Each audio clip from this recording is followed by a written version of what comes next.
Dear colleagues, it's loud.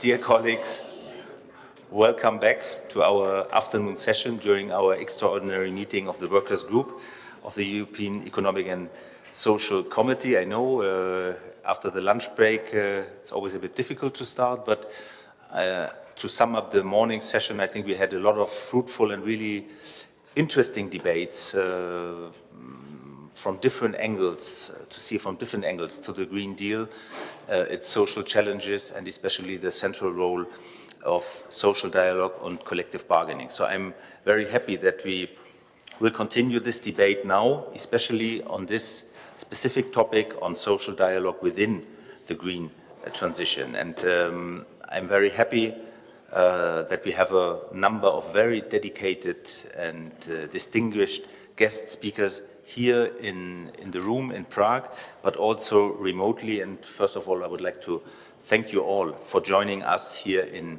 Prague. I will start to introduce, I think it's even not necessary, Commissioner Nicola Schmid, who is connected remotely.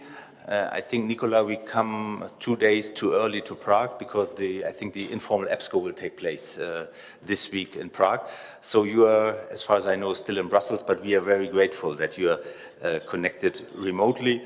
We all know you as a true defender of a social Europe, and you were undoubtedly one of the driving forces behind the adoption of the minimum wage proposal last week. And in our group we had also a debate immediately with a number of ministers, labor ministers, how to implement this directive as soon as possible, to take specific actions and not to wait 2 years during the transposition period. So once again, Nicola, thank you very much for joining us. I will just briefly introduce the other members of the other panelists. Next to me, I would like to welcome Dana Rukova, the Deputy Minister for Legislation in the Ministry of Labour and Social Affairs of the Czech Republic. Dana has started her career in the Czech ministries in 1999, and I'm really happy that you are here with us. Then, to my right, Radka Sokolova, a good friend, Vice President of CEMCOS. And Radka has been very active, especially on the cost of living crisis, and recently you called also for a cap on food prices. So welcome to our debate. And then on my very left, it's Jan Zikes, the Chief Secretary of KZPS, which is representing the 9 main employer unions in the Czech Republic. And last but not least, I would like to welcome also Dagmar Citnitkova, President of Healthcare and Social Care Union of the Czech Republic, who has been active in trade unions since 1998. So a very warm welcome to all of us. I look forward to this interesting debate, and I'm very happy to give you, dear Nicola, the floor for your presentation, for your statement. Please, Nicola, the floor is yours. Yes, thank you very much, Oliver, and again, my congratulations for your election to be a candidate for your group, also for the presidency of the EESC. Now, you had already this morning discussions around the green transition and especially the Green Deal. I remember very well when we started to work on the Green Deal, the world was very different. It was very different, and nobody could assume that we would have to implement the Green Deal in such a difficult context. First, very soon after, we were facing the COVID crisis, which changed a lot in our economies, which had a broad impact on our societies, especially on many enterprises in the service sector, which changed also the work organization, the labor organization. Telework finally was established as a normal way for many workers to work. So this was something which came as a big surprise.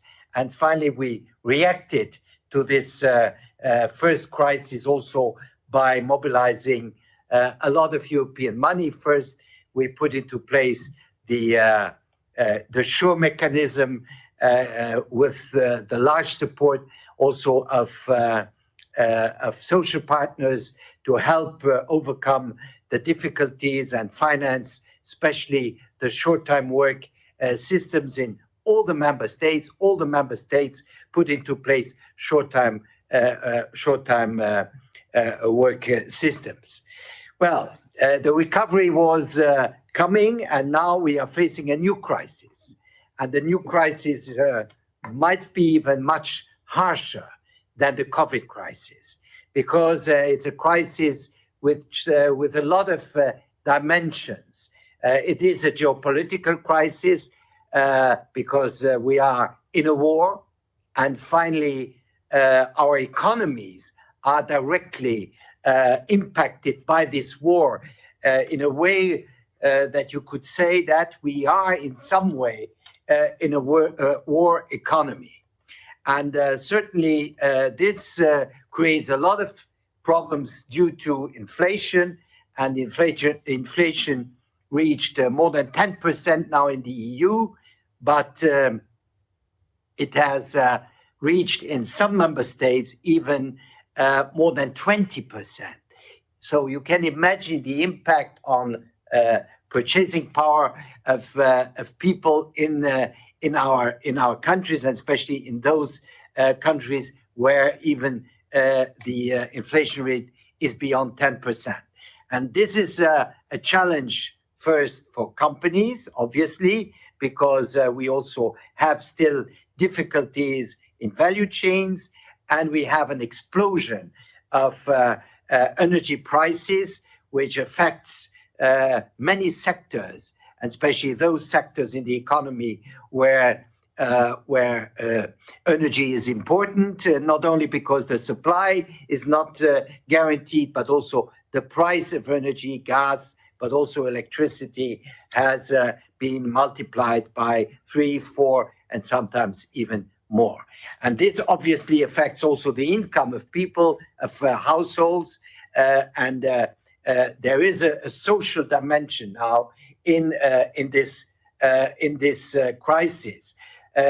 So we have to manage, on one hand, still the green transition, because the green transition appears now to be one of the solutions to overcome this new crisis, very much linked to the war, very much linked to the use of energy as a weapon against us, and bringing up to nearly astronomical heights the energy prices.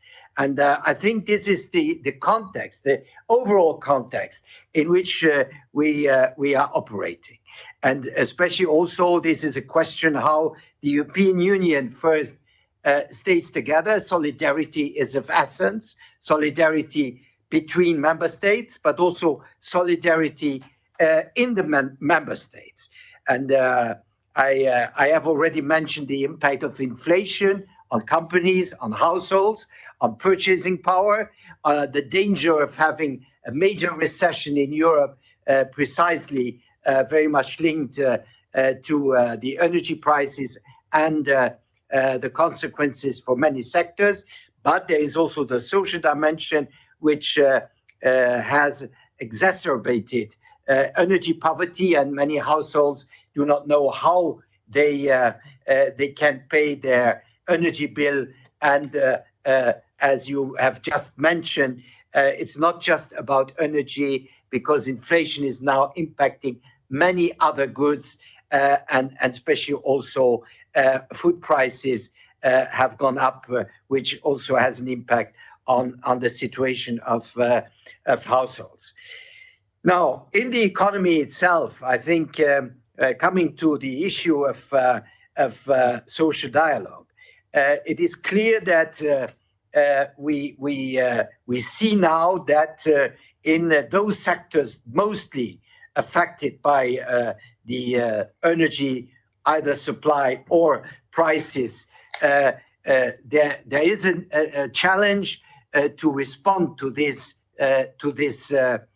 changes. And I think here it is of essence to find a solution in a way first that protect jobs again. So what can we do to protect jobs which are endangered in those sectors? And second, also a question of income, because if inflation goes over 10%, what to do about wages? So what to do about collective bargaining? So you cannot have wage increases by 2% when inflation is above 10. So, and I see, by the way, that in a certain number of countries, especially on minimum wage, because we referred to the directive, some countries have taken already measures to increase minimum wages over the normal increases, and especially those countries where inflation is even higher than the European average. In other countries, you have the situation that minimum wages are indexed, so they anyway follow more or less the price increases. So this is why I would say in this particular crisis, which might become a crisis of our industry, especially affecting industrial regions, we need to work together, and social dialogue is extremely important to have the right solutions and to try to mitigate the consequences of that. And at the same time, try to accelerate the transition. And the transition means, well, it's the end of fossil fuels. It's the end of fossil energy. And if we say it's the end of fossil energy, we have to promote and to accelerate the changes by huge investments, especially in those sectors which are still very dependent on fossil fuels and fossil energies, not talking even about the dependence towards Russia, but it is a global dependency which has to be lowered in a much faster way than we had in a way assumed. And this is a challenge also for social partners. First, we have to give companies the possibility, first, to survive, and second, to shoulder the major investment to change from fossil fuels to renewables. This is a real challenge because companies are under threat. Companies have a problem. I take one example, glass. Glass is a sector which is very much relying on energy and very much on gas, by the way. Well, they have now to switch to new sources of energy, which is quite a different also organization, technological organization, and try to survive during the period where they are still depending on high gas prices. And so we have to accompany this transition under not normal conditions. And I think this is what the new element is. The transition, which we at the beginning hoped to be rather smooth, has become a transition under very complex and very difficult circumstances. And this is something which has to be organized, I would say, with public authorities, with public support. I think this is not feasible without major public support. And this is the question, what kind of public support? It is about helping companies to shoulder the prices, the cost of energy, but it's also helping them to accelerate the technological changes which are going on. And third point is to keep jobs, to preserve jobs, and to help workers to adapt to these new circumstances. And this is very important in the context of skills. And it's not the Commission President has announced that next year will be the European Year of Skills. And I think skills become now an essential part in this accelerating change, accelerating transition we need to finally overcome the present crisis. And talking about skills is also a question about good cooperation between social partners, because I think social partners, and especially unions, trade unions, have to play an important role with the workers to help them, to support them, and to encourage them to engage into these reskilling policies, which we need to make the transition fair, but also to make the transition finally for all workers a new opportunity, not losing jobs, not becoming unemployed, but transitioning from one type of jobs to another. And I think this is a very high challenge for social dialogue, where it is important now to involve European social partners. And this applies in the transition directly of industry, of the economy, but this is also a challenge for, I would say, the context of social policies, because if we are not able to manage here the social impact of this crisis, doubled with the transition, which then we see that we will have difficulties in our societies. So I think that we have to support households now in the short term, but we have also to support households in the longer term. And that means that we have to invest a lot in the transitioning of our mobility. That's electric mobility, obviously. We have to, and this is an industrial challenge, but it is also at the end a challenge to help people to switch from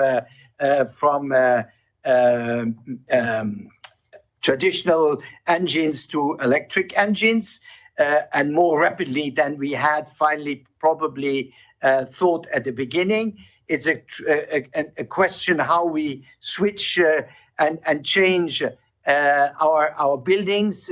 Building renovation seems to me one of the central priorities, especially for households. And here it is also an opportunity, by the way, for jobs, because if we can accelerate the renovation of buildings, that means also that we create jobs. And the point is, the bottleneck is on one hand, because sometimes the value chains for the material are not functioning well. But on the other side, the bottleneck is we are lacking qualified people for the building industry, and especially for accelerating the renovation. And I think here we have really to work on programs which allow us to invest all the money which is there, because building renovation is one part of the Green Deal. But in my sense, I hear even in some big countries, there are 300 in France, for instance, 300,000 vacancies in the building industry, to use the money which is there to accelerate the renovation of our buildings. So I think there is a need here on the side of skilling people, young people, or workers who might lose their jobs in other sectors. So I think that these are the big challenges in this very complex period, where we have to resolve the urgency, the crisis, and not lose the transition, because that's the big issue, is that the danger is that we lose the momentum for the big transition, which finally, at the end, is the solution to many problems we are facing now. And this means that social dialogue at all levels is extremely important. Social dialogue at the level of Europe. I think this is important to design policies which help companies preserve jobs, facilitate also job transitions by skilling policies, and also other political measures which we have to take. I give one example. The Commission has very clearly said, well, we need to have transfers of money which some companies make, excessive profits, or call it as you like, and we have to transfer this money either to households which are suffering from price increases, and to companies that also are suffering from these price increases. So this is an issue which goes deep also in some kind of social contract, which we have to activate now. It's also a question of wages, which I mentioned, collective bargaining. Yes, especially with those companies who are making huge profits.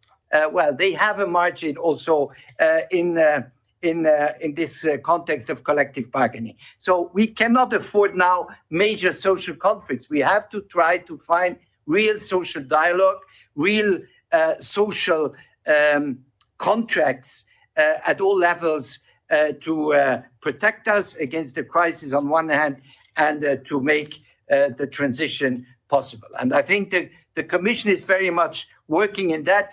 The minimum wage directive gives, I think, a certain number of good indication, and it is clear that even on a legal point of view, the minimum wage directive should enter into force within 2 years. I think member states should be inspired by this directive to adapt minimum wages precisely in this particular context, where wages are under heavy pressure due to inflation. So I would say these are some elements where we have to rethink a lot of things. Also competition law, which is very important for the good functioning of the internal market. But on the other hand, we notice now that we have to adapt it to very special circumstances. And when we have to preserve jobs, when we have to guarantee that good functioning companies are not disappearing because they cannot face an exceptional situation. And this is also a question, by the way, of level playing field between member states, those member states who can help more because, well, they have perhaps a better and more solid financial situation, and those member states that are not in that situation. And I think this is a big challenge also to preserve not only the internal market, but at the end, the good functioning of the European economy. So I would plead very much to involve social partners in this important policies, which we have to design in a very rapid way, and therefore social dialogue, I would say, linked to the transition, but especially to the transition in very difficult circumstances, is more needed than ever. Thank you. Thank you very much, Nicola. Got a lot of applause here, so I make a short break, but thank you very much. Before coming back to the panel, Nicolas, just one question, and maybe with a short answer, because you mentioned that some countries have different possibilities than others, more firepower and financial power to support companies, but also the concerned workers in such a difficult situation as now.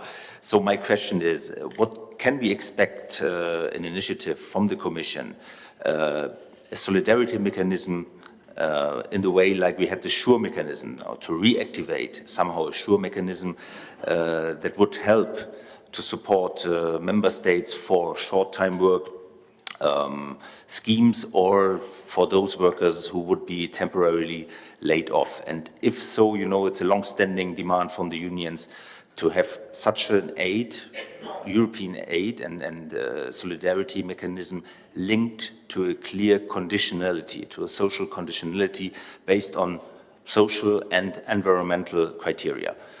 I know it's a difficult question, but can we expect something from the Commission in this direction? Yes, I know, and the Commission has already made some initial proposals, because when we are proposing, we have made a proposal called Repower EU, which is also already a way how we can accelerate the transition by also protecting or creating new jobs. But this means also that we have to facilitate the jobs transition, which is part also of the labor market policy the Commission is advocating. But we are aware that the dimension of this crisis, and we have seen it in Germany, 200 billion just to mitigate the impact of energy price increases. The dimension of this crisis is enormous, and especially represents a real threat to the good functioning of the European economy, and might create new gaps inside the European economy. And therefore, I think we should reflect on different solidarity mechanisms. The situation is a bit different from SURE, because SURE was a way how we could preserve jobs because people couldn't go to work. This is the point. People couldn't go to work. And we had finally a collapse of the economy because of the virus, because people couldn't go to work. Here, the problem is that people can go to work, and there is also a potential demand. But the problem is that this cost of energy finally has such an importance for companies that they cannot produce. Some companies just, it's not worth producing because they never can have the price they would need for their products due to the energy prices. And here I think the main objective is how can we preserve jobs by intervening mainly in at the level of production cost, meaning the cost of energy. So this is the main challenge: how we can finally preserve the jobs by preserving production. This was not the case during COVID because in many areas production had stopped and we had to preserve the jobs. Now we have to preserve the production to preserve the jobs. And I think this is a reflection we are engaged in. And I think Europe needs here a solidarity mechanism which can be inspired by the way of the SURE mechanism, but which has a bit different scope. I do not exclude that short-time work issues come. We will face this issue too, but it has another scope than the scope we had during the COVID crisis. But I think we need such a solidarity mechanism in one way or another to preserve not only the jobs, but to preserve also the good functioning of the European economy. Thank you very much, Nicola. You're fully right. Such a mechanism should have a different objective and different focus than the SURE. But the question is, how can we better take coordinated European actions? I think this is really the task, and we should, from our point of view, we should really try hard to find such a mechanism, support mechanism also at European level. But thank you very much, Nicola. We will come back then to a question and answer session. But now I would like to come to our panelists here on the podium. And the first one is Dana Rukova, I said Deputy Minister. We had a very interesting debate in the morning, also about the situation here in the Czech Republic. And we are looking forward now to hear from you. What are your thoughts about, of course, the strengthening social dialogue here in the Czech Republic, but also at European level to facilitate and to promote the green transition procedure. Please, Dana, the floor is yours. Mnohokrát děkuji za slovo. Thank you very much for giving me the floor. Ladies and gentlemen, it's a great honor for me that on behalf of the Ministry of Labour and Social Affairs, I can participate in your extraordinary meeting today. I think that many questions have been already answered by Minister who was present here during the morning session. And I will try to follow on his presentation and perhaps develop on certain issues. Transition to low-carbon economy is one of the most important, most urgent challenges both for governments and social partners. We in Paris Agreement have accepted the commitment to reduce the economic burden for our generation and for future generations. The Russian aggression against Ukraine has exacerbated the situation, so we have to move to other fuels than fossil fuels in order to be more resistant to shocks from the outside. It is not only an economic issue, it's also a very important geopolitical issue. Social partners and social dialogue during this transition have an irreplaceable role to play. Social partners have a lot of information directly from the field, so to say, from the source. And at the same time, they are also able to observe changes of trends in the very beginning. If social partners come to an agreement on a solution of an issue, usually it's a balanced,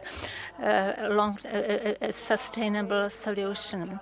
The role and involvement of social partners in the green transition has many levels and many aspects. It is absolutely necessary that at the national level, social partners be involved in the preparation and implementation of all measures to support the green transition. In the Czech Republic, we have found the model of a central tripartite system very useful. It's based on a central government authority. It's a council of social and economic agreement where, together with the representatives of employers and trade unions, the government discusses all important steps in the social and political and economic areas. Representatives of social partners who are represented or present here are taking active participation in the meeting today. The involvement of social partners is a necessary condition for the transition to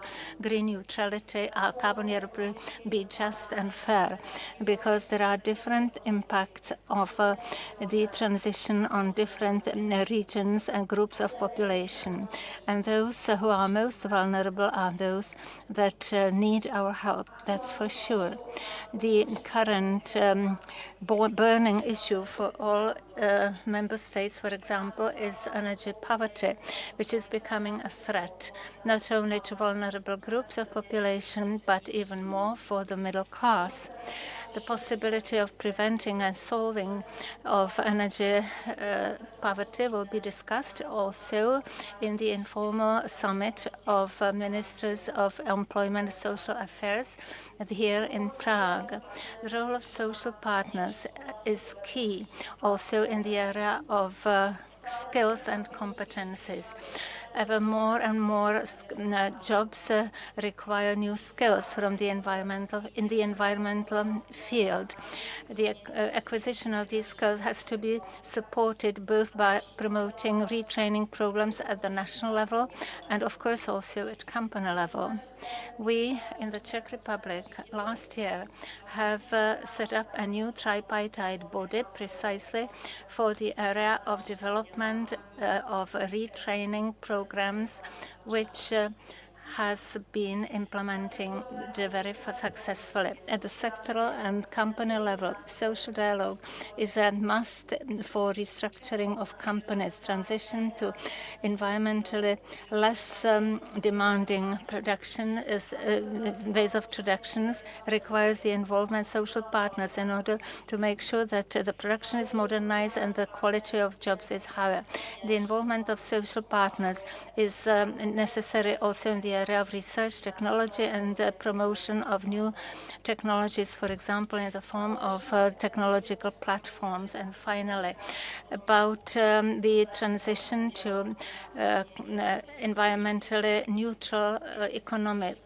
This can be implemented both at the level of individual companies and even individual nodes. The reduction of consumption of raw materials concerns all jobs. Recently, in connection with the pandemic, the COVID pandemic has led to widespread home office practice, which is continuing even now. We on the Ministry of Labor and Social Affairs would like to help these innovative steps to be taken also through legislation, through labor legislation, for example, in connection with the new legislation on home office, which we are being now designing, and it should become effective as soon as possible. Currently, this proposed legislation is being developed and will be submitted to the government for further consideration. We should also use EU instruments in the economic and green transition. The facility recovery and facility is very important in this respect. We have our own national recovery fund. We have also established a fund for just transformation. We also want to help companies to adapt to changes. We can use the European Social Fund Plus.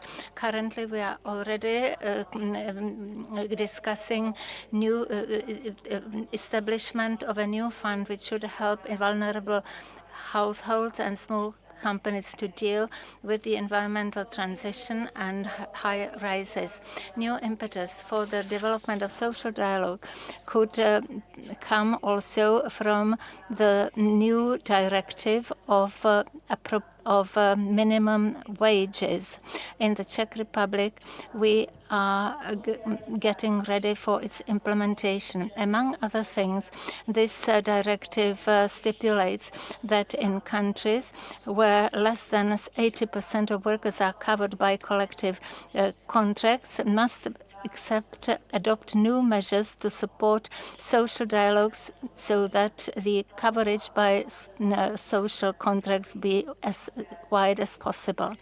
This will be the case also of the Czech Republic. Unfortunately, what we see is a lower coverage by social contracts in the Czech Republic. That is, in the European Union, is 2 out of 3 workers, and in our country, even only 1 of 3 workers are covered by a social contract. Therefore, there is much yet to be done in the Czech Republic. The Czech Republic also, in connection with the upcoming directive, plans to adopt adequate measures to support and promote social dialogue. Ladies and gentlemen, a properly conducted social dialogue and collective bargaining can help ensure a dignified life and standard of living, even in the current difficult conditions of the Czech and European economy. I am convinced that any good solution of transiting to green economy must be based on social dialogue. Perhaps just beyond the framework of my presentation, allow me to add that the Ministry of Labor and Social Affairs currently we are dealing with issues that have to be incorporated in the legislation, and this work is very intensive. We have more than 40 legislative proposals, bills. Some of them have already been adopted. In response to the Russian aggression in Ukraine and also in response to the consequences of the energy crisis and its impact on wide groups of population, be it employers, employees, workers in the broadest sense of the word, but also the most vulnerable groups of people, such as people with handicaps, senior citizens, and so on. Indeed, the Ministry of Labor and Social Affairs is making every effort in order to flexibly respond to these problems. We have a number of other legislative proposals which are to be completed within the next few months so that they could come into effect at the beginning of the new calendar year. Thank you very much for your attention. That's all.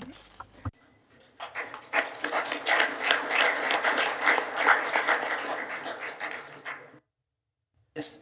Thank you very much, Dana, for this presentation. And I think it fits very well that Radka from Chemkos can directly reply. She said that she needs only 3 to 5 minutes for her key priorities and key points. Let's see, but please, Radka, the floor is yours.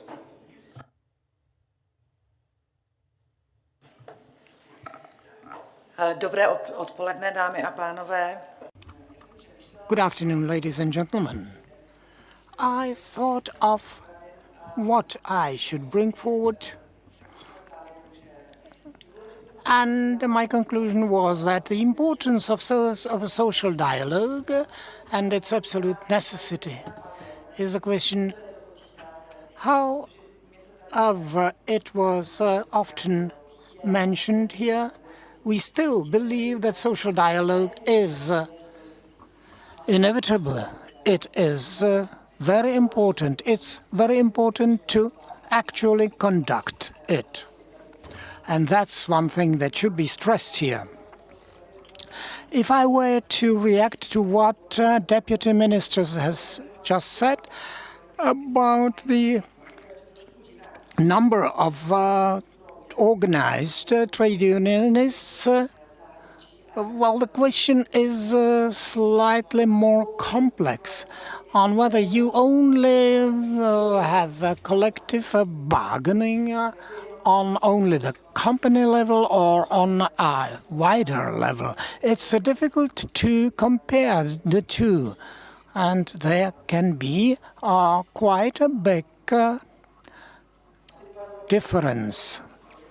It was Nicholas also mentioned that we should not lose momentum. Yes, it is really important to move along the path and to avoid situation in which people are not well funded to pay for their needs, and we should. But on the other hand, excuse me for exaggerating, we should not leave dead bodies behind us. So, before the steps leading towards the transition, there must be well-set plans, for example, concerning the basic education or lifelong education. When we imagine the regions, and we have several of those in the Czech Republic, where you have a big number of people dependent on the jobs provided by coal mines. And when you look how many jobs are connected to the coal mining, you understand that it is extremely important to help those people, to reskill them if they are maybe in the middle of their productive age, to make it possible for them to go for another work. Nicholas also mentioned the public support, the consensus in the society. But people in such regions will hardly give their support if they do not see any sort of light in the end of the tunnel. If they tell him, you won't go down to the mine starting tomorrow and you go into civil construction, for example, people have to be reskilled, have to be prepared. And lifelong education certainly is the way to do this. People have to be prepared for new forms of work. And we should not take a hasty step towards transformation and then be surprised. People only have this amount of knowledge, of skills, and those have to be changed. That does not fall down from the sky. Most people, there are some extremely talented people, but most people need to be reskilled and retrained. Blueprints were developed by experts. They speak of all the risks and threats. And then certainly there is a chance for the social partners to support some meaningful solution that will be a win-win character. And there will be no victims left behind. We want to conduct social dialogue, and we don't want to get everything only for the employees. We don't want to destroy the employers. We would take jobs away from our people in that way. During the financial crisis in 2008 to 2009, the trade unions proved that character, and they communicated with their people and their employees, explaining to them how important it is to shorten, for example, the working hours. And most businesses avoided losing their well-skilled people, and when they started to take off again, they had those well-prepared people. So it's a number of complex issues, and we have to be very careful so as not to do harm to anyone.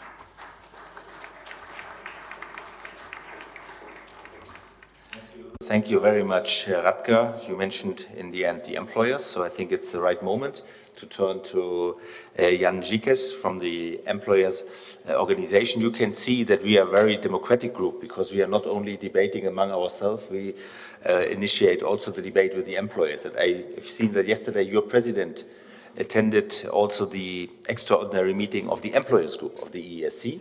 I had the opportunity online to listen to it a bit, and I've heard also a strong commitment to a strong role of collective bargaining and social dialogue. My more concrete question is, of course, if we can agree on this, what would be the next concrete steps? That this remains not an empty, let's say, an empty promise, but that we can really reinforce social dialogue in real terms, also in stronger collective bargaining coverage at national level. Please, Jan Žikes, the floor is yours. Takže dobré odpoledne, dámy a pánové, děkuji za pozvání a za možnost zde vystoupit. Thank you for the possibility to speak here as a representative of the Confederation of Employers Association of the Czech Republic. Our confederation is the second biggest association of employers in the Czech Republic.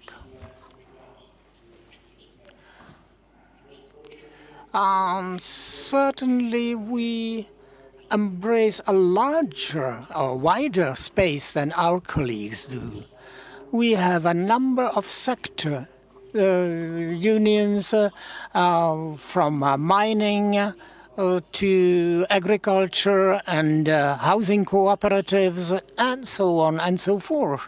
We cover about 1.5 million employees, about 1/3 of the labor force. So in terms of the Czech Republic, we are quite an important employers organization, and we are part of the national tripartite process. Speaking on social dialogue and Green Deal or green transition and ecological problems, As was said by people before me, certainly there is a connection which is quite clear. We materialize that especially through our projects. The projects, we call them long or short projects.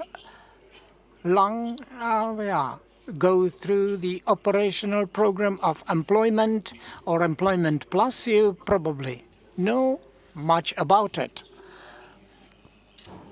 Now, new programs are being formed, and it's also support to social dialogue through the paragraphs of labor code, through which the Ministry of Labor and Social Affairs can pay for some activities we perform. And because we have such a wide scope, we have 9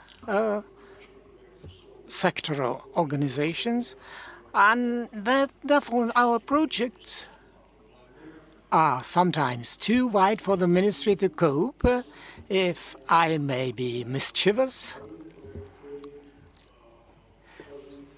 But the projects show some problems well ahead before we realize them. Just yesterday I was to the Cabinet's Council for Labor Safety, and there was an issue that came up. We started to talk.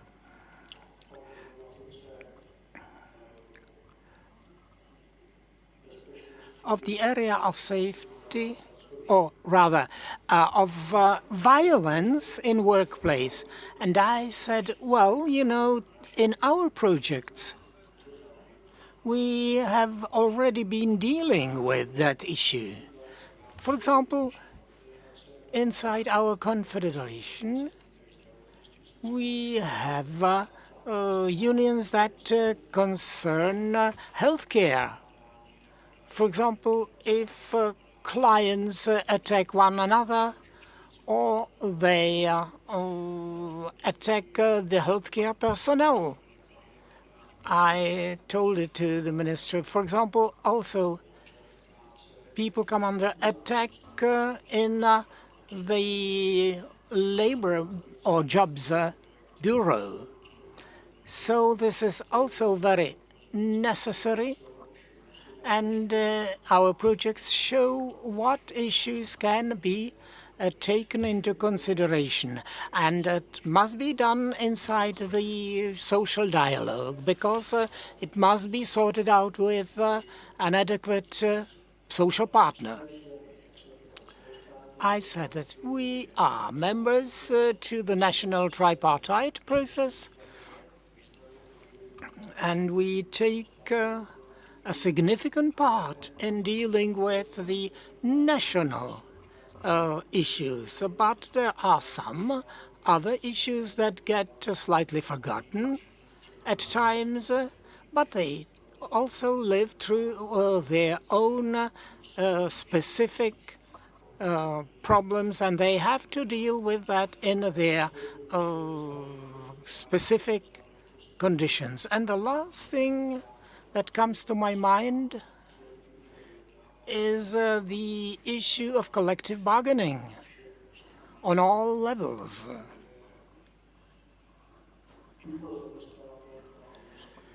It has an immense importance for the employers as well, where good collective contracts are concluded, good possibilities are open to both employers and employees. So that's the perspective seen from the Employers' Confederation. Should you be interested in more information, I am at your disposal. Thank you.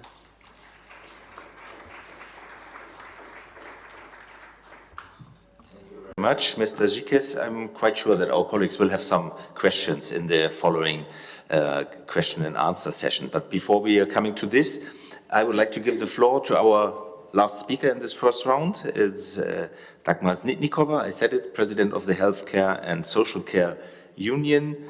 So the floor is yours, Dagmar. And of course, I would like to know especially what can be done also at enterprise level to foster social dialogue and to make sure that this transition process will be a just one. So please, Dagmar, the floor is yours. Vážené dámy a pánové, Ladies and gentlemen, good afternoon. I'm here on behalf of the Trade Union of People Working in Healthcare and Social Services. So we are a non-productive branch of activities, but we also have to work with Green Deal issues. Listening to the discussion throughout the morning session, and when I first read the Green Deal, I said, this is a great thing. It is great to live in a world that provides a healthy environment. It's good to use green energy in our lives. It's good that we would be cohesive and that we all live in the world that will have a good life prospect. But when we look at specific issues of Green Deal, some specific commitments and what impact they have on people's lives, and at the fact that we do not know the total cost, then from the perspective of ordinary people, the view can be totally different. We, as a trade union of people providing services, can perceive a Green Deal as an opportunity. We speak of the structure of employees changing, that a number of people will be transferred from the transformed sectors, and they can move into services. We have an aging population. People live longer years, but not in total health. And we have increased need of care. So the possibilities of changing jobs, they do exist. But there is another issue that is extremely important and sometimes even primary. Who will pay for it? Will we have enough financial means to do it, to cover it? Is the society able to keep, through production, to also keep the sphere of service? It is extremely important to discuss all this. It is important to search for views and opinions that will be common to social partners, and it's necessary to conduct the dialogue. We already heard that we conduct that dialogue on a national level, on regional level, on sectoral level, and on company level. All these activities are aimed at fair distribution of wealth in the society, to make it possible for everyone to feed his family. And he or she have to have time to spend with that family, so they would not be forced to take another job,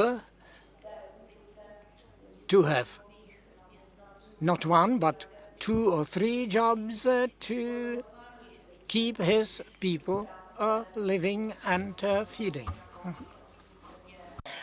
It is becoming almost a norm that very often people not only have a normal job, normal labor contract, but they also have other part-time contracts, and they do several jobs sometimes because otherwise they would not be able to secure their families.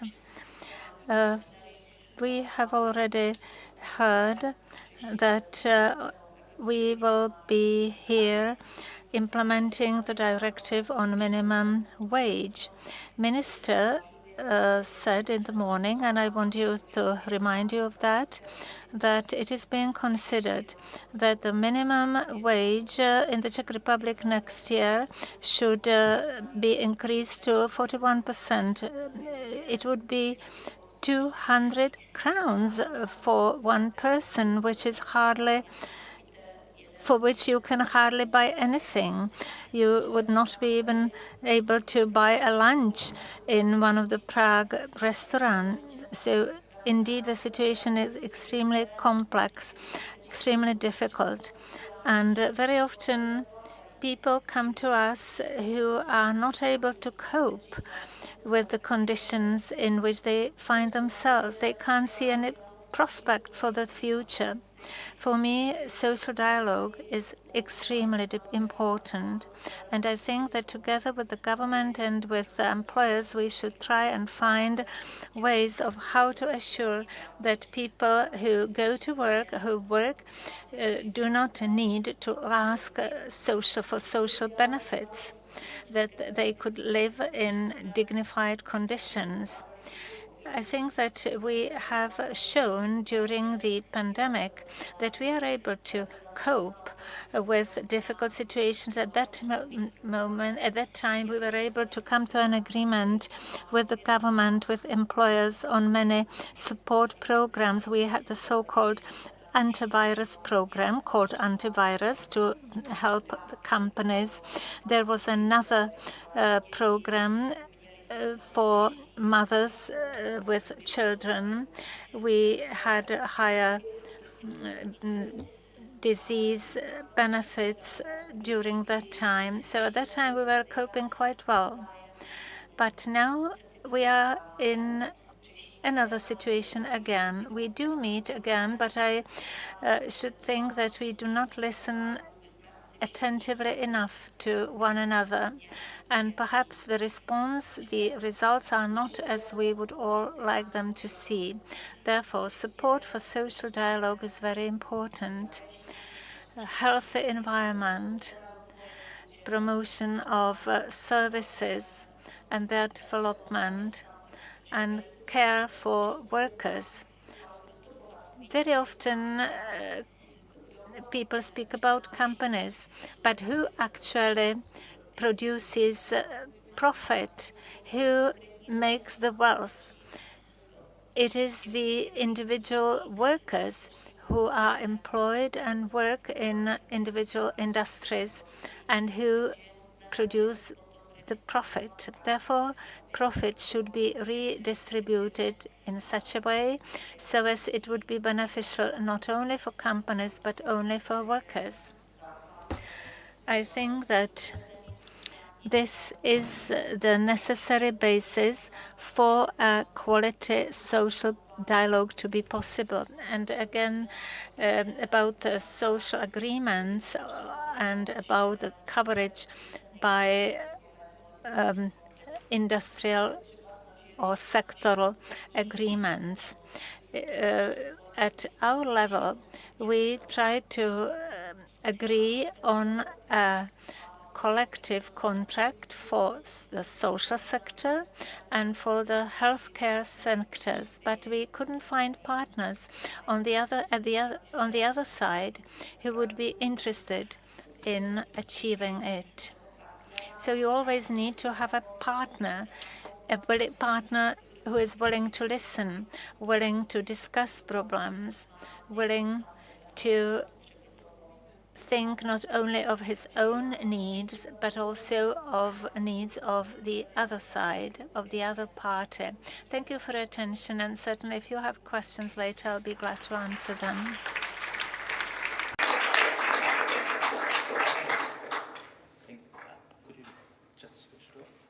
Thank you. Thanks a lot, Dagmar.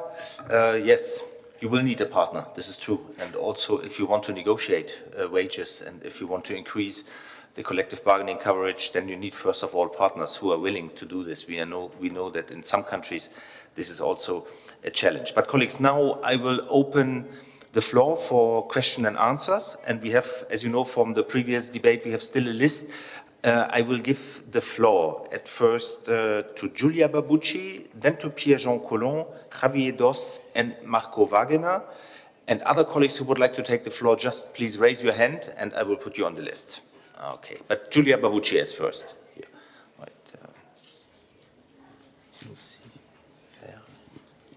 Thank you very much, Oliver. And first, let me use this opportunity for thanking our distinguished guests for this very interesting panel. I think that what the Commissioner Schmidt has said about the context is really very important. When we talk about green transition, we have to think about that we find ourselves in a very new and complicated situation.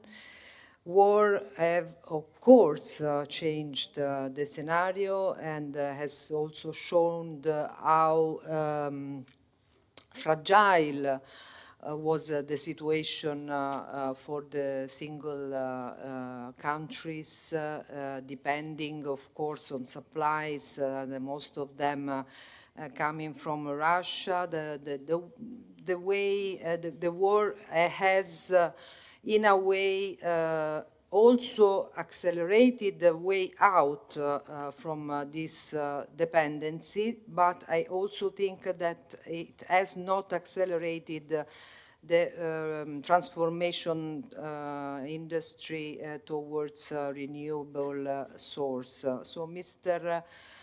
Schmidt said that maybe the Green Deal can be a solution for this crisis. I don't think so, because I see that there is unfortunately a return towards the coal, towards the use of fossil energy, and you know that when there is a war, this is the main. So fossil energy and coal are massively used. So my question was exactly about what will happen with the green transition because of the war. I think that if we talk about social dialogue, we have also to think that in this specific moment we have a very important role to play. We have to be responsible social partners, because you know that Green Deal is also linked to the crisis we are living with the workers' rights, with the problems of wages, and so conflicts in the society is growing and growing, and we have to try to solve these conflicts in a democratic way. And so I think that this is a major role of trade unions. And the second reflection, and then I close my intervention, was about what Luc Voet this morning said about the financing of the transition. Just the transition fund is not sufficient, and I think I'm wondering if we need a new recovery plan which accelerate decarbonization processes, making possible investments toward the transformation of industry and, of course, towards renewable sources. Thank you very much, Giulia. Pierre-Jean Collomb, please. Merci, Président.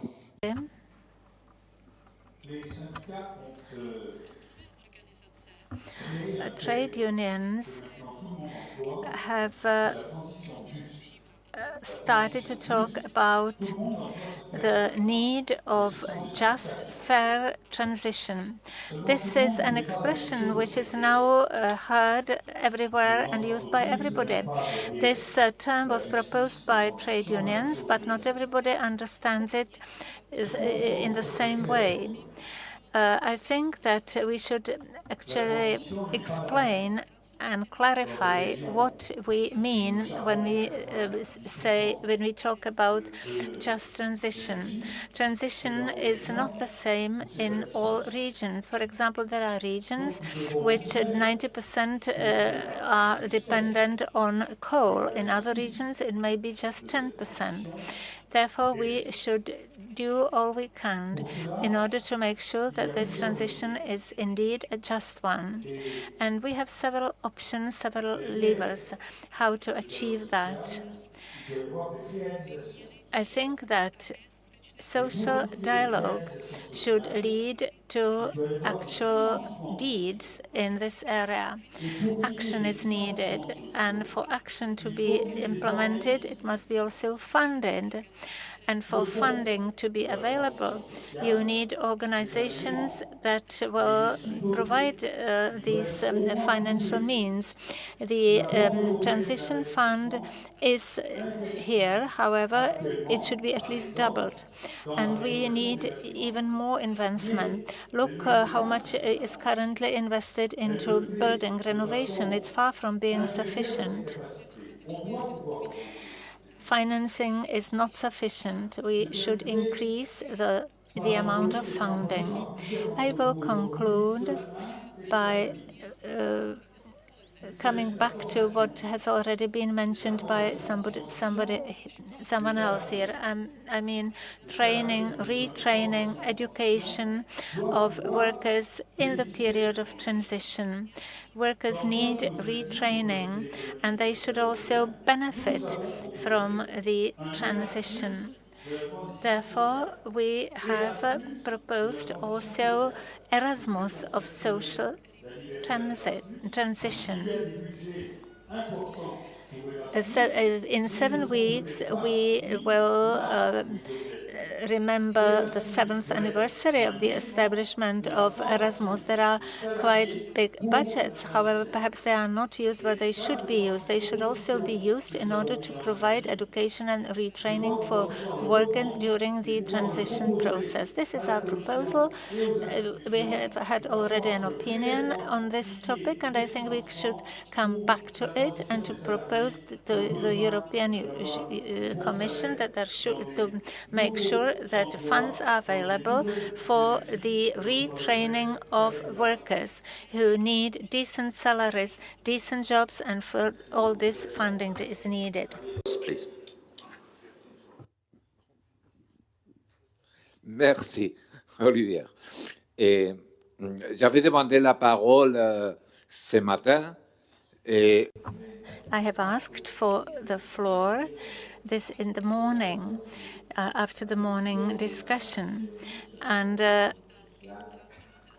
I would also like to touch upon the question of transition and social dialogue.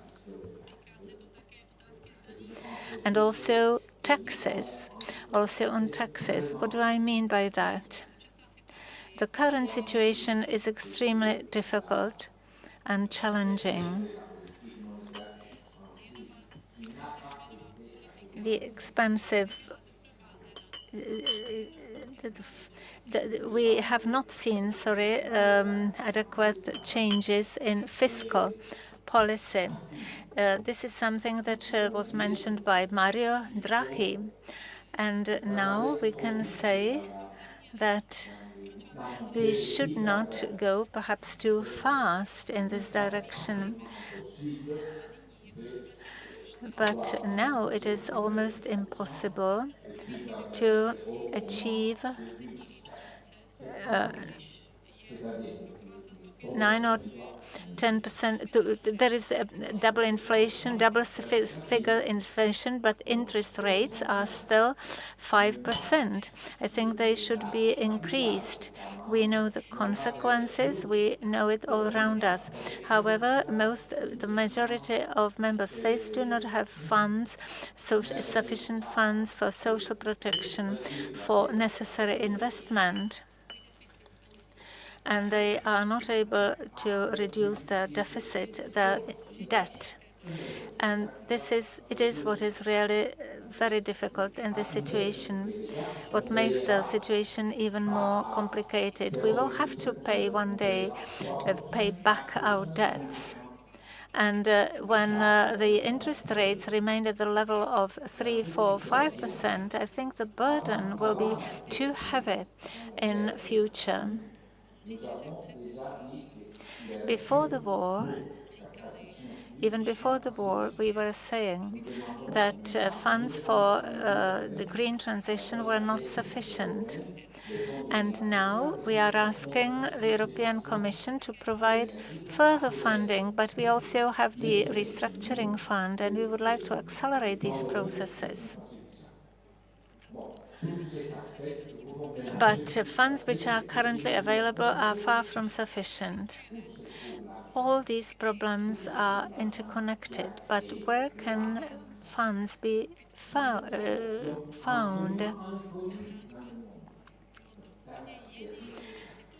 Well, before the war, before the crisis, we were in a totally different situation. Now, this investment is not being paid back. Investium, there were projects developed, but now they are being slowed down.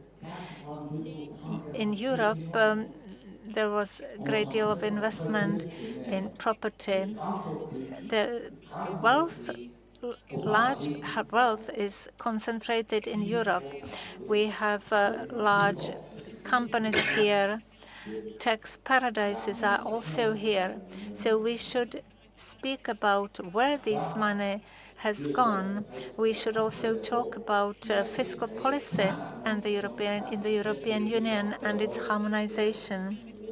2 years. Well, there is an approach to fiscal policy which lacks harmony, which is not harmonized.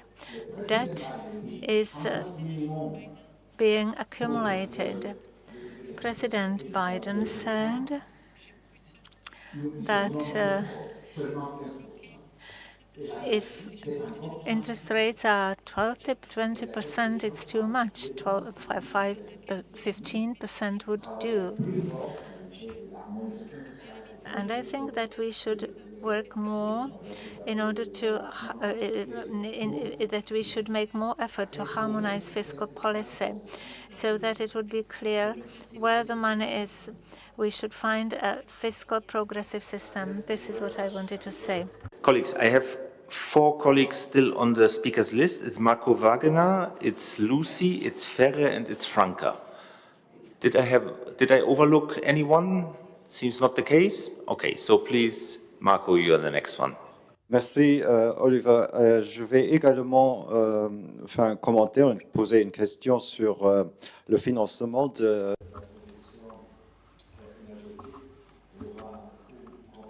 Thank you, Oliver. The energy transformation will be very challenging. I'm afraid it won't be fair. That it won't be sufficient.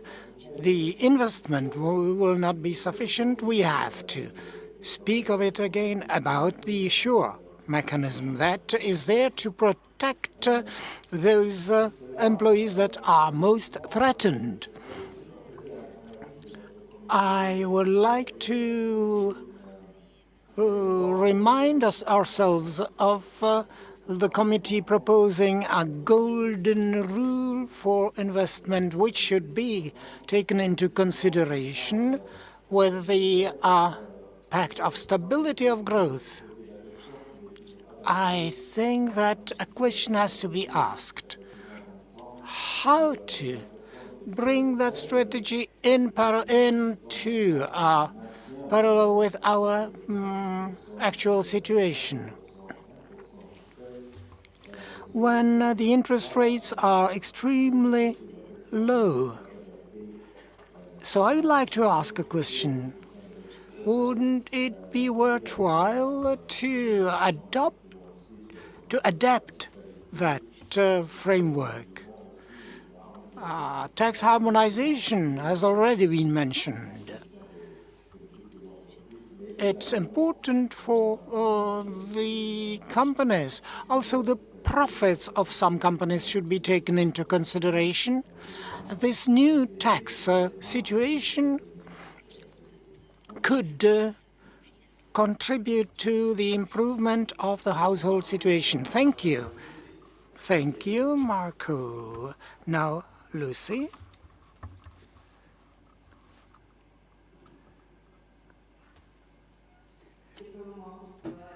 Thank you very much for the panel and for the discussion. It was extremely interesting from the scope of the state administration down to companies that was taken up by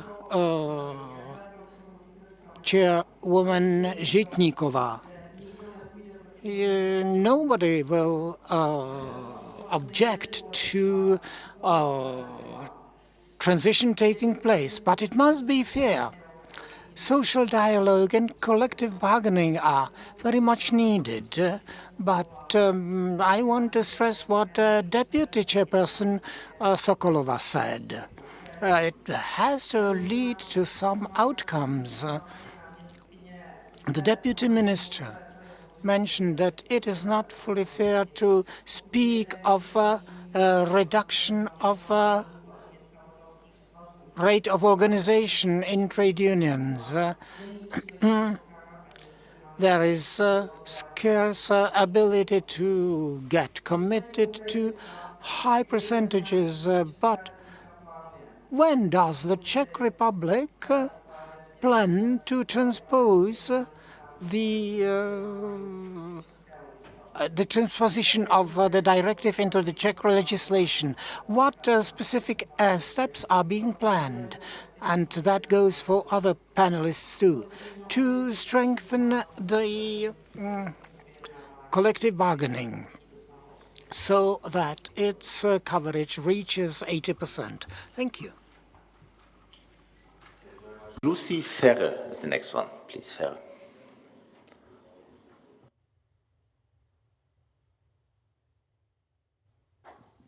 Thank you, Chair, and thank you to the members of the panel. I'm coming from Belgium, and in my country, more than 50% of the workers in the private sector are active in small and medium companies, which means in this case, companies of less than 50 workers. This number is different in all different member states, but I think in most of the European member states, we arrive about this number. At our last plenary of the European Economic Social Committee, we agreed with an opinion on the Fit for 55 program about the green and the digital deal for small companies, for micro and medium and small enterprises. In other positions, and it's a sort of baseline, not only for our group, but I think it's a baseline for our committee. We say no Green Deal without a social deal.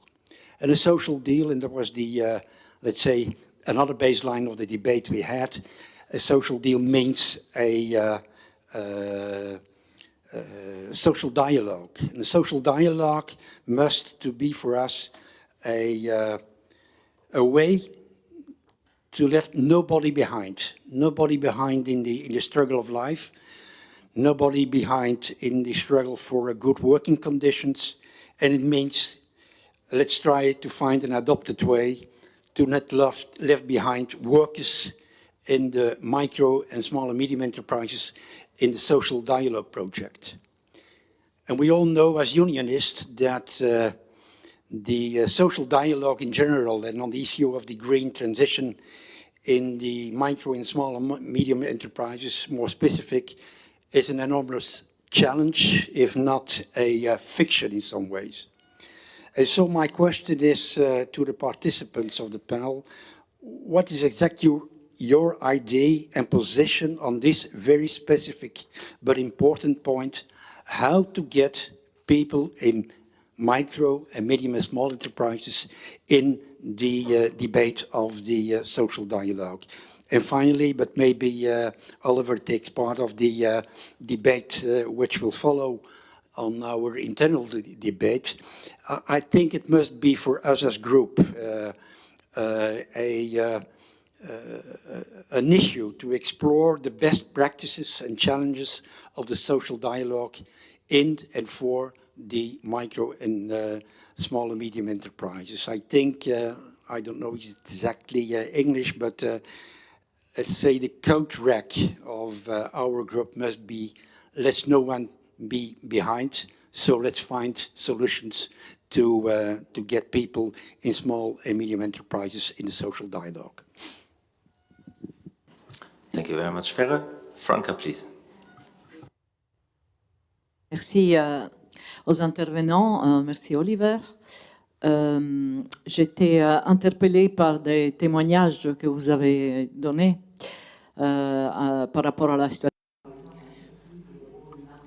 I was asked by some here from other companies, what will the situation be around the collective bargaining in trade unions? We spoke of raising the minimum wage above €8. So probably it cannot be said that it's a fair transition. With the high inflation, we can imagine what the consequences may be with the number of employees. Coming back to what Nicolas Schmidt said, how could people be involved into social dialogues in those who are in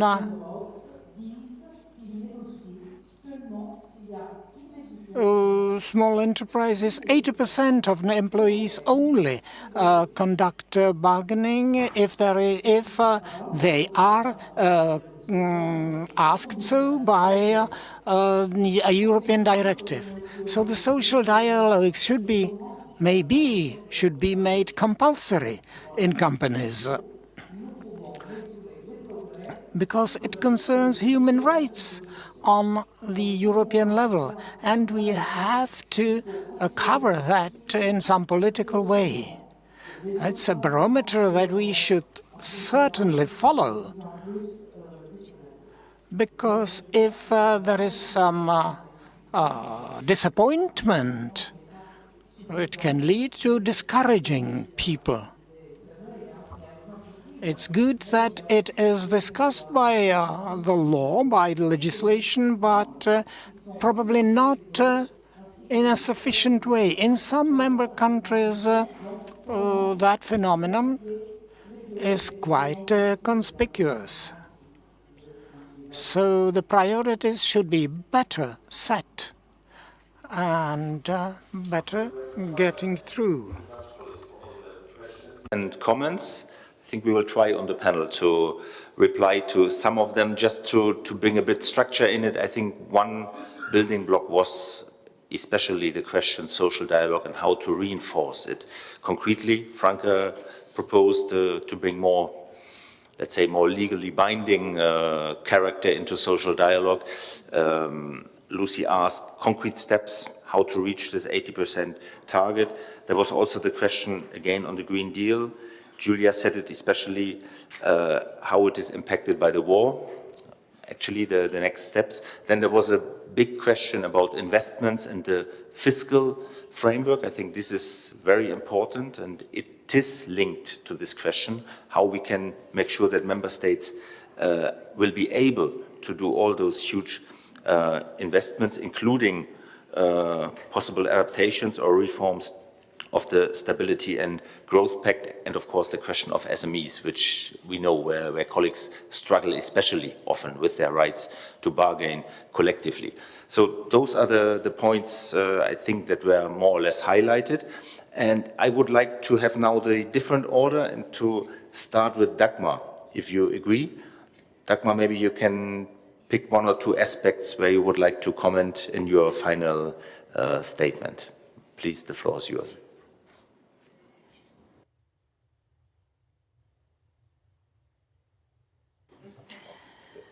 My jsme tady v České republice za náš odborový svaz. Union here in the Czech Republic, we tried to deal with the situation concerning the position of our trade union workers. Trade unions are a voluntary association in which members pay membership dues, and the result of the bargaining then concerns everybody, not only our members. If we succeed in getting a higher wage, the trade union members pay for it, and that seems unfair. So in the previous periods we were proposing change in the labor code, which would take this into consideration, supporting the trade unions. Our trade union officials who conduct bargaining on the company level, they are all volunteers. They have their full jobs. They may be nurses, or IT workers, social workers, doctors. Each of them has a full-time job, and their trade union activities is performed in their leisure time, which they take away from their families and do something for the benefit of others. With no remuneration in 99% of cases. Our employers, our social partners who are associated with our colleagues in the employers' associations, they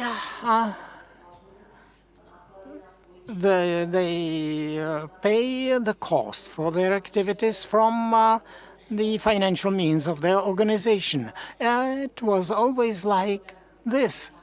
Trade unions are independent in a way, but I don't find this fair.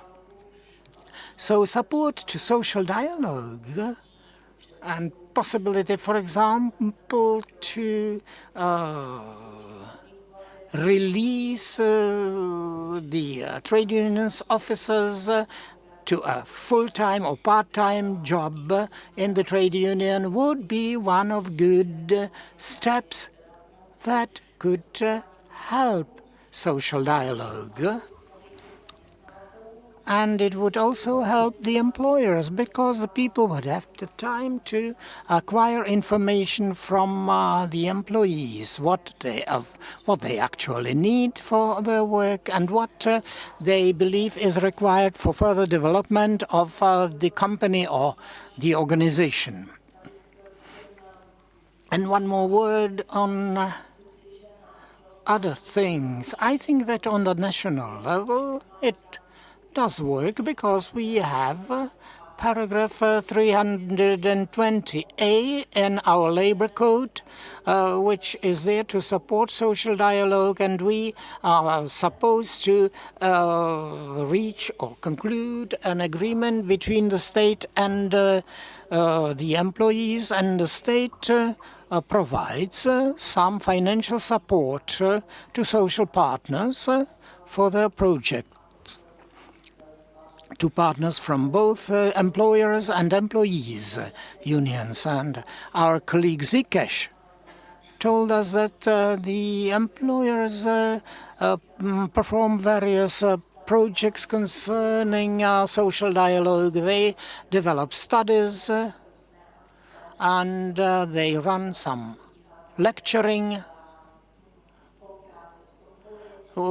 working with the trade unions, and many such activities are also performed together with the Ministry of Labour and Social Affairs. It works on the national level, but I believe it should be transferred to the lower level. And certainly such a support should be also have some legal base under it. That would be great. And such an initiative is now being prepared. So that's it for me.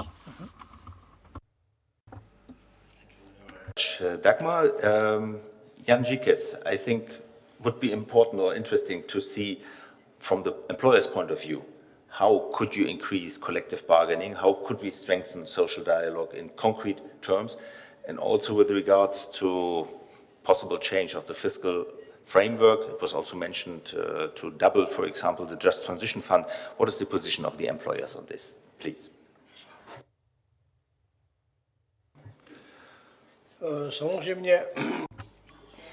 Well, certainly social dialogue in big companies, the launching of social dialogue is easier in big companies because there are many bodies which make it possible. And first of all, there must be a trade union organization there. In small and medium-sized companies, micro companies, because among our members there are also micro companies.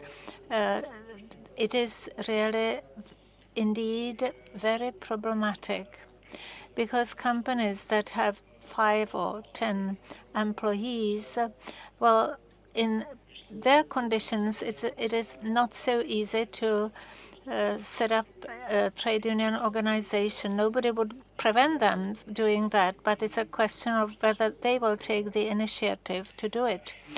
But if you look at our brochure, we there describe social dialogue in a broader sense of the word. This is how we understand what it means. That is, when employers discuss any issues with employees. In our understanding, for this you do not even need a trade union organization. That is, any dialogue between the two parties.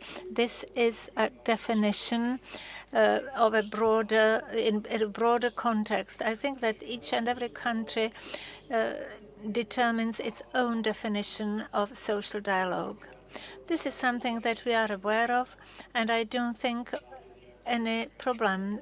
I don't think we are creating any obstacles to this process, to the process of social bargaining.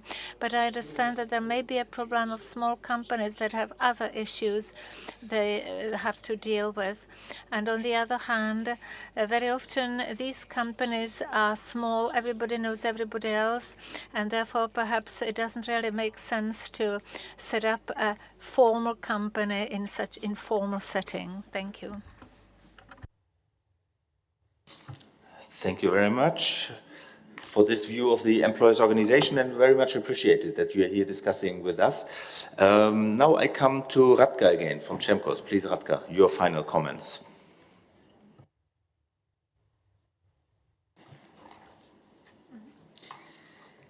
I don't know where to start. Let me start with what Jan Zikes said at the end of his contribution. There is a number of companies where the employer even welcomes the fact that a trade union organization has been established, because he welcomes social dialogue and social peace, which can prevail in the organization, in the company, also thanks to the trade unions. But there is also the other side of the coin. Not only small and medium companies, but even medium-sized companies or even bigger companies have problems, because when the employer hires an employee, he tells this would-be employee, don't even think of setting up a trade union organization here.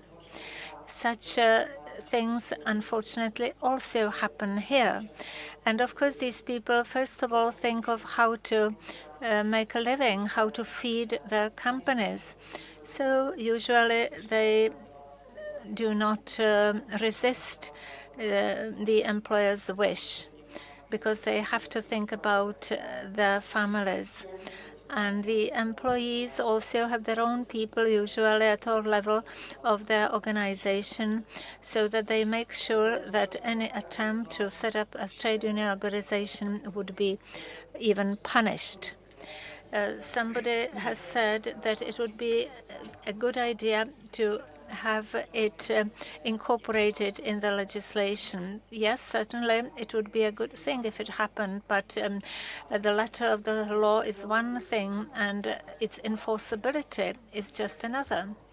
And if if a person has had bad experience if he got fired from a company precisely because he wanted to set up a trade union organization, then unfortunately there is no chance to claim his right. And of course, such examples, such situations will deter others from attempts to set up a trade union organization. But as I said at the beginning of my contribution, not all companies act like this. There are others who motivate, even who welcome the setting up of a trade union organization. Let's do it. Let's then talk together what we can do for our employees, how we are going to settle difficult problems. And in conclusion, perhaps just a remark on how to achieve the better environment, how to make sure that the green transition happens. We are in a very difficult situation. Both individual citizens and companies are in very difficult living in very difficult conditions, and the gap between the poor and the rich is widening up. And certainly, whatever happens now has many negative impacts on the companies. Therefore, we want to make sure that steps are taken so that companies do not have to close and make their employees redundant. Therefore, we very much was for the capping of energy prices. We have the lowest, almost the lowest wages in Europe, but we have the highest limit on energy prices. This is how good we are. We would certainly welcome a capping of goods which are of first as necessity. Somebody would say it is not possible, but there are countries which manage to do it. For example, France. Do you really think that we couldn't have similar measures adopted here? We certainly do not want to see people getting into poverty. There are rich people who can pay taxes. So certainly we don't want to think only about them and to see their taxes reduced. And then you see here, on the other hand, well, we do not have money for this or that. Of course you don't, because you have wasted your money. But what we really think is important is to make sure that the purchasing power is maintained.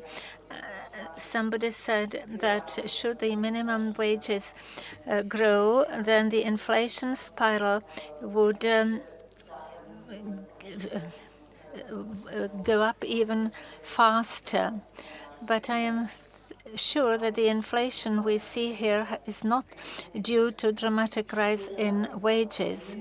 And if somebody says that the minimum wage in the Czech Republic should be about 720 euros, that it is an immoral requirement which would give rise to even further inflation, then I think I would feel like in a madhouse. I think it is not worth of people not to be paid sufficiently for their work, which would enable them to lead a dignified life. Thank you.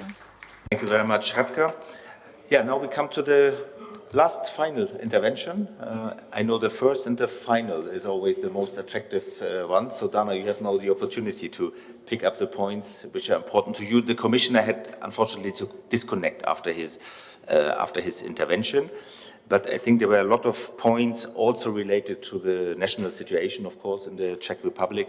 And I think we all, not only our Czech colleagues, are really interested in concrete steps that your government is planning to increase collective bargaining simply. I know it is not easy, but I think there are many points where we could use, starting with public procurement, but it's a question of more compulsory social dialogue. So I think there are many instruments, and we have to find the right mix for each country. But we agreed to achieve the 80% target. So my question would be also, if you have concrete measures that you would put in place in order to increase this as soon as possible. Please, Dana, the floor is yours. Děkuji mnohokrát. Thank you very much. In the beginning, I would like to answer the question which was posed concerning the directive on minimum wages, which is about to be adopted. The Czech Republic has been actively making preparations for the implementation in this directive. In September, the proposal of directive was adopted by the European Parliament, and it has also been adopted by the Council. So now it will be published and we will have already the official text available.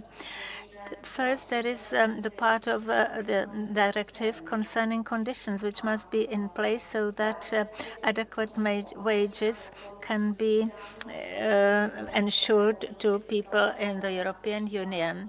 Then there is also an obligation to prepare an action plan in support of collective bargaining. The first part, in our opinion, is connected with rules which must be set for a transparent and predictable mechanism by which minimum wages will be set.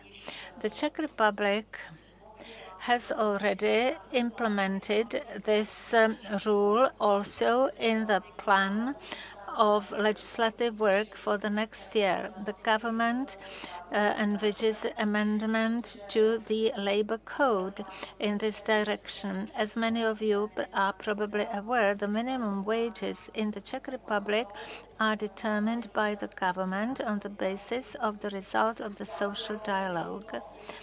It is not the government's obligation to adjust the minimum wage every year. There are no binding rules. There is not index to which it should be tied. So it very much depends on a specific decision of the government in a given calendar year. But it is true that over the minimum wages have been being increased every year. Of course, there may be different ideas about whether it is sufficient or not. Here, the employers and the trade unionists' view may differ. There has never been an agreement on this in the tripartite process. This is why the government always has to take the decision on how much the wages will be increased. We also prepare a mechanism the minimum wage setting. We are not now talking about individual articles of the law in the government, because this will be a long-term exercise, and of course it will also be a key discussion at the level of social dialogue. We will be exchanging views. There will be representatives of the Ministry of Labour and Social Affairs, representatives of our social partners, in order to file an agreement which would be a good compromise for all the three parties to the dialogue, which will not be an easy task, but we are aware of it and we plan for it. So this is the question of the mechanism through which the minimum wages would be set. We hope that the law could come into effect as of the 1st March 2023, which means that in 2024 the ministry would already publish the amount of the minimum wage, which would now be decided by the government on the basis of a political decision. But that amount should already correspond to the mechanism set in the law. Whether it is tied to the average wages in the economy or whether it will be another coefficient, I'm not sure. It will be subject to further negotiations. The next part, measures to support social dialogue and obligation to prepare action plan in support of collective bargaining. Here, certainly, we will make effort in cooperation with our social partners in the Council of Social and Economic Agreement to analyze in detail the situation at the European level, emphasizing the need to find strategies and effective measures to support the level of organization in the trade unions, and also in order to study and examine possibilities of funding trade union organizations and to propose legislative changes accordingly. I hear we are hardly at the beginning of this way, but we will have to conduct this analysis. We started cooperation with the Research Institute of Labour and Social Affairs, which is an organization which within our field, which has been asked to help us. So much about the directive on adequate minimum wages. Well, I was wondering, what else could the state do, the government do, in order to support social dialogue? What further possibilities are there that we could use? And one option is a kind of institutional support. We have tripartite process going on, the Council of Economic and Social Agreement, which has its body, plenary meetings, board, working groups, working teams. So I think that it is a well-functioning mechanism. We meet at ordinary and extraordinary meetings whenever it is possible. I can say that the cooperation with social partner is excellent. We have always been able to find a solution, even though probably not everybody is always happy. This would be a too ambitious goal to expect that.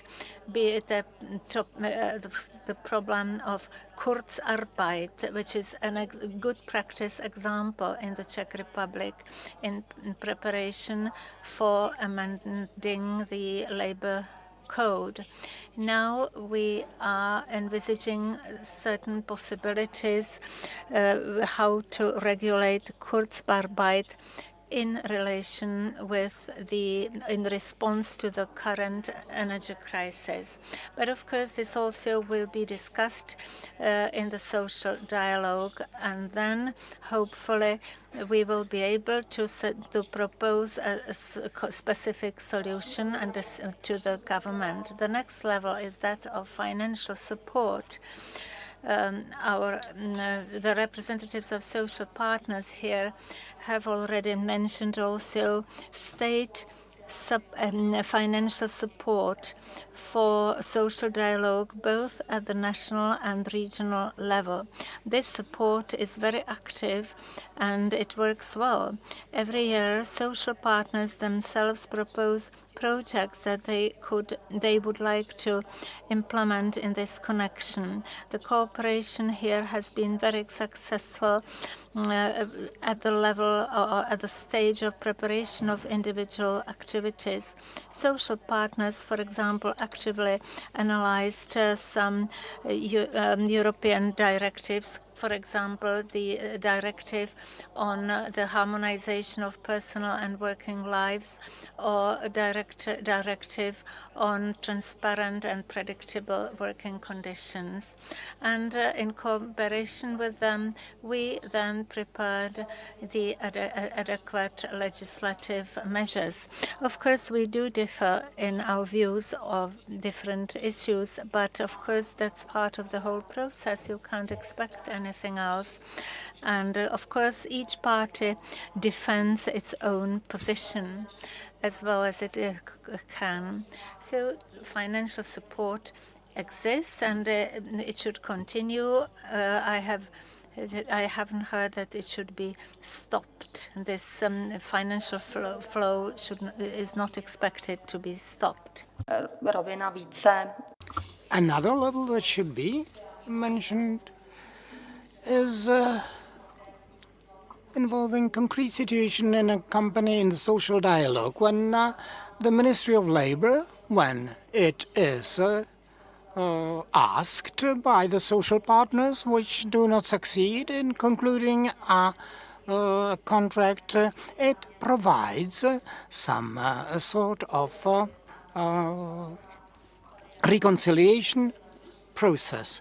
In this year, for example, social partners turned to us in 9 cases. In all the cases, the ministry appointed a mediator to help conclude collective contracts, which, after all, were concluded. So that, in my view, is another way in which the ministry can help, and I do offer that sort of help. That's it from me. Thank you.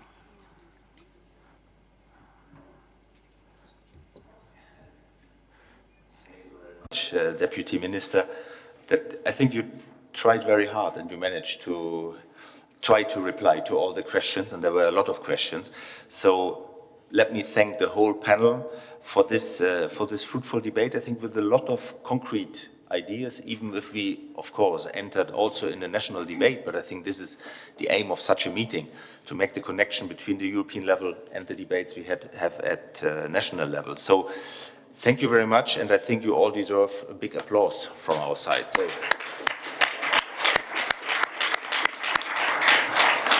I think we've heard in this debate and also in the previous ones a lot of initial ideas how to strengthen again social dialogue in promoting just transition and green workplaces. And I think the open question is still how we can use the green transition as an opportunity and not as a threat, as an opportunity to reduce disparities between European citizens, but also, listening this morning to the debate, also reduce disparities between European regions.